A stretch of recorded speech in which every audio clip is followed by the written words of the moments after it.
बच्चों, छोटी सी हमारी नदी नामक कविता में आए हुए कुछ प्रश्न और उनके उत्तर आज हम करेंगे।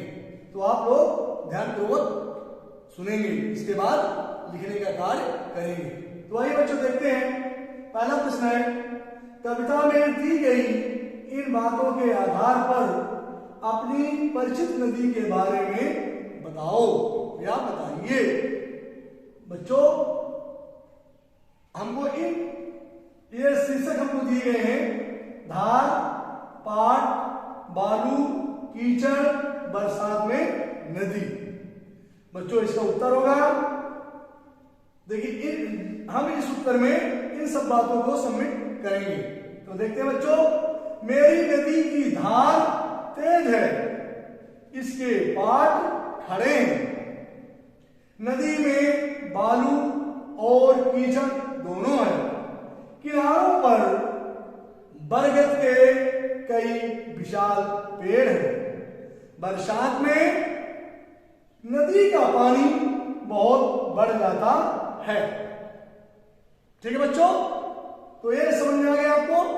हमने अपनी परिचित नदी के विषय में इन बातों को सबमिट करते हुए हमने आपको उत्तर समझाने का प्रयास किया।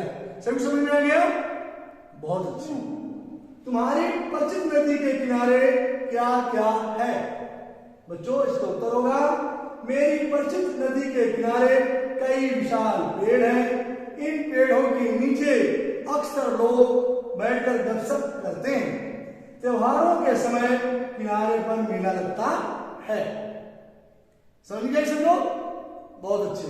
प्रश्न 3, जहां तुम रहते हो उसके आसपास कौन सी नदी या नदियां हैं, वे कहां से निकलती हैं और कहां तक जाती हैं? तो आइए बच्चों, इसका उत्तर होगा, मेरा शहर गंगा नदी के किनारे पर बसा है। गंगा नदी गंगोत्री से निकलती है और बंगाल की खाड़ी में समुद्र में जाकर मिल जाती है। तो बच्चों, सबको समझ में आ गया? आसान है ना? प्रश्न 4, इस किताब में नदी का जिक्र और किस पाठ में हुआ है? नदी के बारे में क्या लिखा है? इस पाठ में क्या है?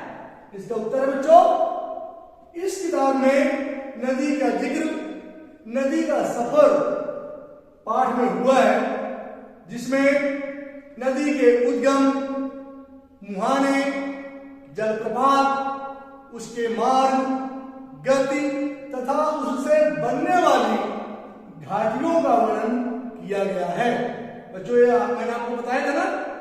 बहुत अच्छे। ये बच्चों सबको समझ में आ गया? ठीक, बहुत सुंदर से। 5, नदी में नहाने के बारे में तुम्हारे क्या अनुभव है?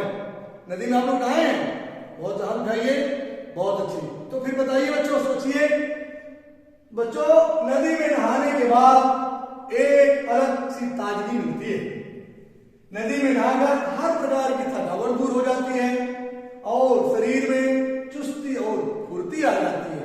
नदी का पानी बढ़िया स्वच्छ और ठंडा होता है, तो उससे नहाने में बहुत ही आराम मिलता है, शरीर को बहुत ही लाभ होता है और शरीर में चुस्ती आ जाती है ना बच्चों? तो मजा आता है ना?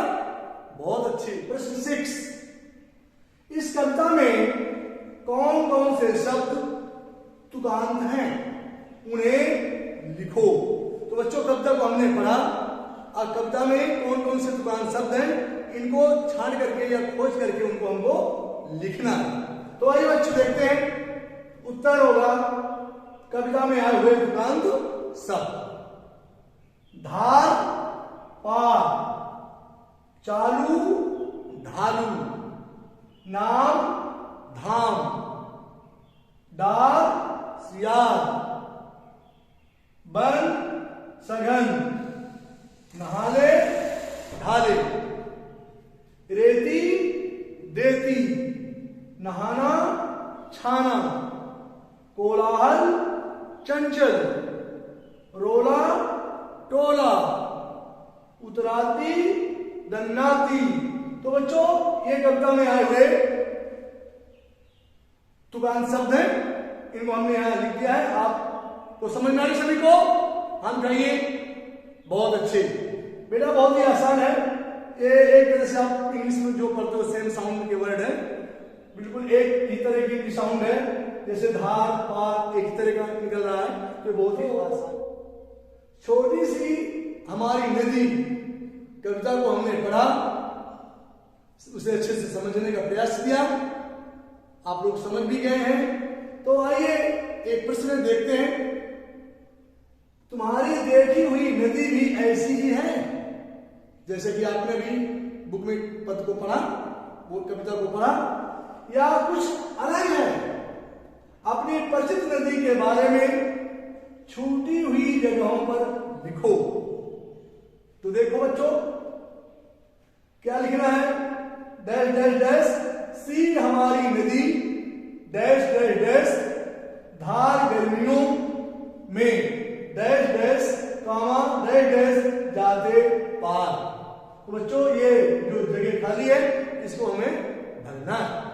इसका उत्तर होगा चंचल चंचल सी हमारी नदी तेज इसकी धार, गर्मियों में हम बच्चे मिलकर जाते पार। समझ में आ गया? अच्छा है। तो बच्चों ये आपकी जो देखी हुई नदी है उसके बारे में आपको इसे इस कविता के आधार पर भरना। सबको बेटा समझ में आ गया? कर लोगे सब लोग? बहुत अच्छे। आगे है ये किसकी तरह लगते हैं। अब ये किसकी तरह लगते हैं, इसके नीचे कुछ प्रश्न आइए हम देखते हैं। पहला प्रश्न है नदी की टेढ़ी मेढ़ी धार। तो बच्चों बताइए नदी की टेढ़ी मेढ़ी धार कैसे लगती है? हम कहिए बहुत सही, आज आप समझ रहे हैं। तो बच्चों नदी की टेढ़ी मेढ़ी धार सांप की तरह लगती है, क्योंकि आप देखते हो ना नदी टेढ़ी मेढ़ी, नदी बच्चों कभी सीधी नहीं जाती, टेढ़ी मेढ़ी यूं करके जाती है, और उसी प्रकार से सांप भी ऐसे ही ऐसे चलता है। तो नदी की धार सांप की तरह लगती है। अगला प्रश्न 2, किच किच किच किच करती मैना। बच्चों एक पक्षी है जिसका नाम है मैना, ये किच किच किच किच करती है। तो यहाँ उत्तर हम बता रहे हैं आपको कि किच किच किच किच करती मैना छोटी सी चिड़िया की तरह लगती है। मैना छोटा ही पक्षी होता है, तो ऐसे आपस में बात करती है, किच किच करती है, वो एक छोटे से पक्षी की तरह लगती है। प्रश्न 3, उछल उछल के नदी में नहाते कच्चे बच्चे। कच्चे बच्चे का मतलब क्या हुआ बच्चों? कच्चे बच्चे मतलब कच्चे और छोटे बच्चे है। तो बच्चों उछल, इसका उत्तर है उछल उछल के नदी में नहाते बच्चे कैसे लग रहे हैं? मेढकों की तरह लगते हैं, क्योंकि वो नदी में जाते हैं, किनारों में जाते हैं और कूदते हैं, भी निकलते हैं, भागते हैं, दौड़ते हैं, तो उसी में जो उछल कूद करते हैं तो वो एक ऐसा लगता है जैसे कि मेढकों की तरह वे उछल कूद कर रहे हैं, खेल रहे हैं। तो बच्चों समझ में सभी को आ गया? बहुत अच्छी।